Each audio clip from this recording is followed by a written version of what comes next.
Okay, Senator Johnson. Thank you, Mr. Chairman. Mr. Vogt, Mr. Bishop, welcome back to the committee. I look forward to working with you closely in your important role.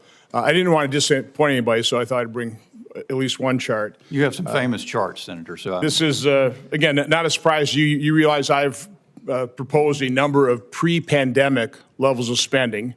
They've all been prepared the exact same way. I've taken actual total outlays from 1998 under Clinton, 2014 under President Obama, and then 2019 under President Trump. I've exempted Social Security and Medicare. I've used 2025 numbers for those and interest. But all other spending, I've increased the total outlays by population growth and inflation. So these are three options ranging from 5.5 trillion up to 6.5 trillion. It's interesting, if President Trump or President Biden projected revenue for 2025 at 5.5 trillion, if we'd use the Clinton baseline, we'd have a balanced budget. So it's within our grasp if we know how to do it. And that's what I want to really talk about. Yesterday at Senate lunch with the Republicans, I just asked the question, did any of our colleagues think that in 2019 we spent too little? Nobody did. And anybody think it wouldn't be a reasonable control to take that spending level, increased by population and inflation, and put that as a baseline? Nobody disagreed. Then I pointed out this year we'll spend 7.3 trillion. That baseline is 6.5. That's an almost $1 trillion delta, $800 billion. So how do you get there? A couple dozen of us Republican senators met with Elon Musk last week. And I thought was noteworthy is he's telling me we're not talking about 2 or 3 big items. We're talking about thousands and thousands of contracts. A few $1 million, just unbelievably wasteful and abusive of the taxpayer money or the borrowed money that's mortgaging our children's future. President Trump had some great examples, some embarrassing, some outrageous examples last night. So I handed you a variance sheet, 17 pages, comparing that baseline to project 25 by function and subfunction. I've also got hundreds of pages of 5,000 to 6,000 line items of every outlay, again, plussed up for population growth and inflation, compared to about 2025 within the variance. And that's what I'm trying to get across to my colleagues who've never been in business, the way the private sector would do this, line by line, asking the manager to come and say, we never gave you the permission to increase your budget beyond, the number of people we're working with or inflation. Explain yourself. And then basically demand reduced spending to that control. How do we do this?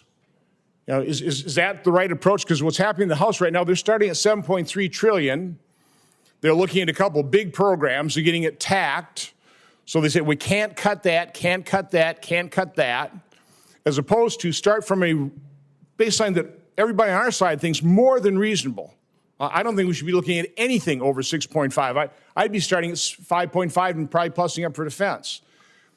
But isn't that the way we need to do this? Line by line, the way the private sector would approach outrageous overspending. Mr. Bishop. Well, Senator, I would say a couple of things. I've heard you speak of this topic and lay this out in this very persuasive way in a number of different forums, as you know, public ones and private ones. And first, I would say I think the conversation, the point that you are making, absolutely should be at the forefront of the discussion at all times. And I'm grateful to you for making it so. I have seen that. I think most Americans would wonder why the massive growth in the federal government spending at COVID, at that event, why would that be completely irreversible? Why would we now be on a permanent track at a higher percentage of GDP as expenditures in federal government than ever in the history of the country? It's untenable. And it is, and you can look at those numbers and you can see that the debt is already out of control and it's going in the wrong direction so fast it ought to frighten everyone. So your point's well taken. I would say also that, of course, in my role as deputy director, I spent a lot of time in Congress articulating my own views, but now I am working on behalf of the president to implement his policies. And there are a lot of things that are competing for attention. But I think that one, you make the greatest points of anyone, I think, in Congress about consistently focusing on this issue and making sure this point is in the conversation. And it certainly has an impact on me. I know it does on Director Vogt, and we'll continue to look forward to working with you to see how we can bring the logical conclusion to reality. So, Mr. Chairman, one more point is, one thing, and we have to figure out, how do we implement the Doge exposures? There may be room for empowerment, but in general, we're going to have to codify that, and it's going to be line by line. So again, I want to work with you and the administration to literally go line by line and build this thing up, as opposed to suffering death by 1,000 cuts, starting at a grotesquely unreasonable spending level of $7.3 trillion. So I look forward to working joining with in the endeavor. Thank you, Senator. Thank you. Senator Merkley actually had that one right, I thought. Do a rescission bill. Senator Lee.